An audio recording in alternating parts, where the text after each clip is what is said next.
Workout of the day number 5, number 4 and 5th exercises. So number 4 is the squat kicks, and then number 5 is the mommy kicks. So let me begin first with the squat kicks. Okay, for the squat kicks, all right, so you're same as the squats. So you perform the squats, then as you come up, kick alternately.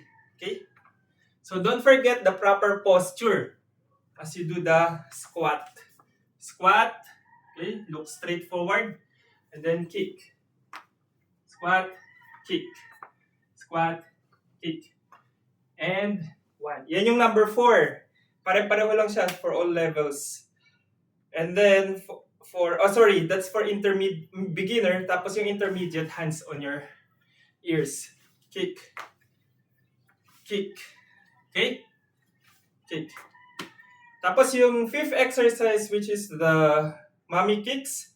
So, beginner level, naka-extend lang yung arms.